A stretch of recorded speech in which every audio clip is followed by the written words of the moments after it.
Hello दोस्तों, मैं कन्हैया एक बार फिर से स्वागत करता हूं आप सभी का आपके अपने यूट्यूब चैनल इंग्लिश ज्ञान पे, जहां पे आपको स्कूल, कॉलेजेस एंड स्टडी से जुड़ी टिप्स एंड अपडेट्स मिलती रहती हैं।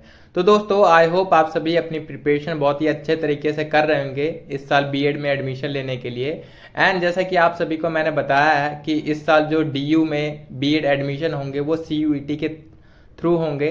तो आपको पहले सीयूईटी का पेपर क्लियर करना पड़ेगा। तो उसके लिए आपको उसका सिलेबस जानना बहुत ही ज़रूरी है।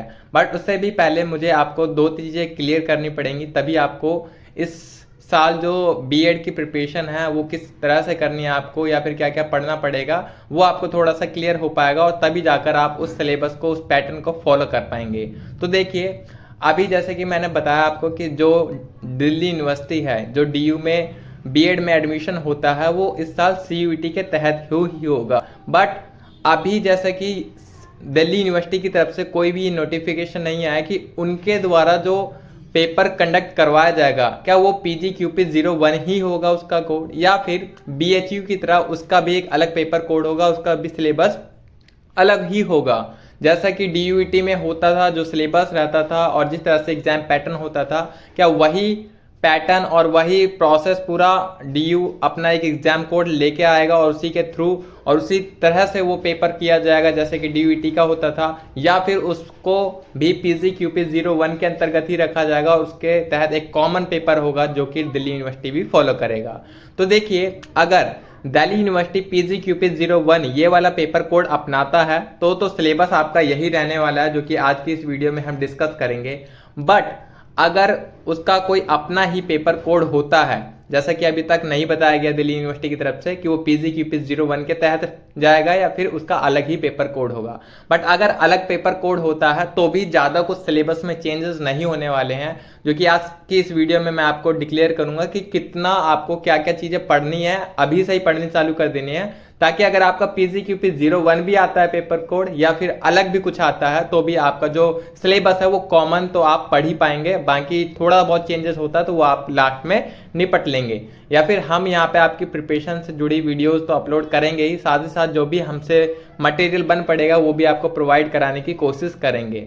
ठीक है, तो चलिए वीडियो को शुरू करते हैं और देख लेते हैं कि अगर पेपर कोड PGQP01 रहता है, जिसके तहत मोस्ट ऑफ द यूनिवर्सिटी जो है अपना एंट्रेंस एग्जाम कंडक्ट करवा रही है बीएड में एडमिशन के लिए, तो इसका सिलेबस क्या रहने वाला है। तो देखिए, इस कोड के अंतर्गत जो सिलेबस है वो है teaching aptitude, GK related to school education, books, films, institutions, awards, mathematics, science and environment, social science, arts, music, yoga, theatre, sports. तो जैसे कि यहाँ पे बहुत ही शॉर्ट में ये सिलेबस बताया गया है कि क्या क्या चीज़ें आपसे पूछी जाएंगी अगर आपका PGQP01 का पेपर होता है।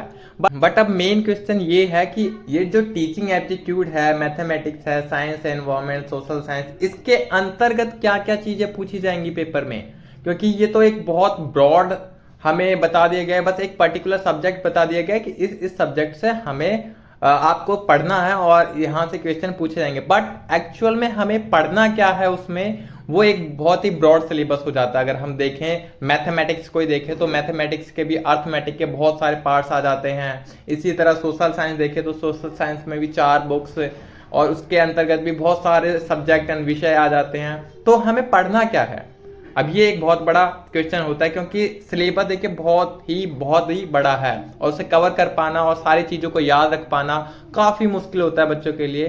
तो यहाँ पे मैं थोड़ा सा ब्रॉड करूँगा, इन सभी चीज़ों को एलोबरेट करूँगा नेक्स्ट वीडियो में, और जो भी सिलेबस होगा वो 1 बाय 1, जैसे कि हम हर साल बताते हैं कि आपको सिर्फ इस सब्जेक्ट में ये टॉपिक्स कवर करने हैं, तो वो सारी वीडियोस आपको रेगुलर बेसिस पे मिलेंगी आगे जाकर। तो make sure you are becoming a part of our channel and subscribing this channel for getting all those videos, because you know those videos will help you to understand the syllabus and the things which you have to study to prepare for this exam, because this is very important to know the perfect syllabus, concise syllabus, so that you can go ahead for that only. Okay, because you know बहुत सारे बच्चे होते हैं कि बहुत सारा पढ़ते हैं, बट जब एग्जाम आता है तो वो सारी चीज़ों को रिकवर नहीं कर पाते हैं और उन्हें फिर याद नहीं आ पाती है। तो इसीलिए हमें थोड़ा पढ़ना है बट अच्छा पढ़ना है। तो उसके लिए मैं आपको सारे टॉपिक्स बताऊंगा कि कौन कौन से इंपॉर्टेंट टॉपिक्स आपको कवर करने हैं, साथ ही साथ कितना फोकस किस पे रखना है। तो देखिए टीचिंग एप्टीट्यूड तो यहाँ पे जो नया सब्जेक्ट जुड़ा है PGQP01 में, ठीक है। बाकी DUT की अगर हम बात करें तो DUT में टीचिंग एप्टीट्यूड से क्वेश्चन बहुत ही कम आते थे या फिर आते ही नहीं थे ऐसा कह लो, क्योंकि एक ही दो क्वेश्चन आते थे जो कि मोरल वैल्यू बेस्ड क्वेश्चन होता था, जो कि टीचिंग एप्टीट्यूड की तरह ही लगता था। बट अगर हम जामिया मिलिया इस्लामिया यूनिवर्सिटी के बीएड की एग्जाम की बात करें तो वहां पे टीचिंग एप्टीट्यूड का एक अलग ही सेक्शन होता है, जहां पे 30 या फिर 25 क्वेश्चन टीचिंग एप्टीट्यूड से ही पूछे जाते हैं। तो सेम वो इंक्लूड कर दिया गया है आपका PGQP01 में, और इसमें भी आपके टीचिंग एप्टीट्यूड से क्वेश्चन पूछे जाएंगे। सेम फिर आपका जीके रिलेटेड क्वेश्चंस रहेंगे जो कि education, books and films, institution, award से रहेंगे, और इसी के में आपका करंट अफेयर भी में भी पूछा जा सकता है, वो भी आप देखेंगे। बट अब जो चीज है मैथमेटिक्स, अब मैथमेटिक्स में क्या पढ़े, क्या अर्थमेटिक वाले क्वेश्चन पढ़े, या लाइक जो अर्थमेटिक्स में आपके परसेंटेज, औसत, अनुपात एंड ये सारी चीजें आती हैं वो पढ़े, या फिर जो एनसीईआरटी की मैथमेटिक्स होती है अप टू 10th क्लास वो पढ़े। तो अब यहाँ पे मैं आपको नेक्स्ट वीडियो में कंसाइजली बताऊंगा कि क्या क्या चीजें आपको पढ़नी है, एनसीईआरटी से पढ़ना है या फिर जो अर्थमेटिक वाला पोर्शन होता है उसे कवर करना है। Same as science and environment, इसमें आपको साइंस की जो एनसीईआरटी है वही पढ़नी रहेगी, बट उन साइंस के एनसीईआरटी में भी कौन कौन से टॉपिक्स हमें मेनली कवर करने हैं, लाइक जो ज्यादा इंपॉर्टेंट होते हैं वो टॉपिक्स मैं आपको कवर करवाऊंगा अपकमिंग वीडियोस में। सेम एज सोशल साइंस में भी बहुत सारी चीजें होती है, आपके जियोग्राफी हो गया, हिस्ट्री हो गई, पॉलिटी हो गई, इकोनॉमिक्स हो गई, फिर इसके अलावा भी अन्य कई चीजें हो जाती हैं सोशल साइंस में। तो उनमें से भी आपको कौन कौन से टॉपिक्स इंपॉर्टेंटली कवर करने हैं वो आपको मैं अगले वीडियो में बताऊंगा। फिर ये आपका arts, music, yoga, theatre and sports, ये आपका करंट अफेयर जीके हो सकता है, तो यहाँ से क्वेश्चन पूछे जाएंगे, ठीक है। तो ये अभी PGQP01 का सिलेबस जो आपको PDF में CUT की तरफ से प्रोवाइड किया गया वो ये है। बाकी जब हम अपनी एक अलग से PDF बनाकर आपको शेयर करेंगे कि आपको क्या क्या सिलेबस के लिए पढ़ना है, तो वो आपको बहुत ही ज्यादा हेल्पफुल करेगी। आई होप आप सभी को बातें क्लियर रही होगी। बाकी मैं फिर से दोहरा रहा हूँ कि देखिए कुछ जो कॉमन सिलेबस रहता है जो कि आपका PGQP01 पेपर कोड हो, चाहे दिल्ली यूनिवर्सिटी का कोई अपना पेपर कोड हो, तो उसमें जो आपको पढ़ना है वो एनसीईआरटी की बुक्स तो आपको कवर करनी ही पड़ेगी। इसमें आपको सोशल साइंस और साइंस, ये दो चीजें हैं जो कि आपको कवर करनी ही पड़ेगी। तो ऐसा लगा लीजिए कि आप 10th क्लास की सोशल साइंस के जितने भी सब्जेक्ट्स हैं, जिसमें जियोग्राफी, पॉलिटी, हिस्ट्री और इकोनॉमिक्स है, और इसके अलावा फिर आपकी 10th और 9th क्लास की साइंस की बुक, ये आपको बहुत ही अच्छे से कवर करनी है। पॉलिटिकल के लिए आप 11th क्लास की पॉलिटिकल पढ़ सकते हैं। बाकी हिस्ट्री के लिए आप 12th क्लास की हिस्ट्री कवर कर सकते हैं, वहाँ से क्वेश्चन पूछे जाते हैं। तो ये रहेगा आपका सिलेबस जो कि आपको कॉमनली पढ़ना ही है, चाहे पेपर कोड कोई सा भी रहता है, ठीक है।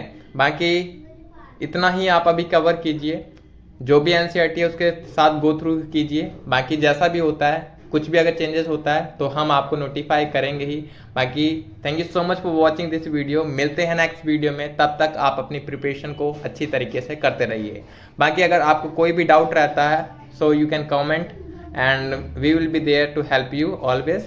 Thank you so much for watching this video. Bye bye, take care.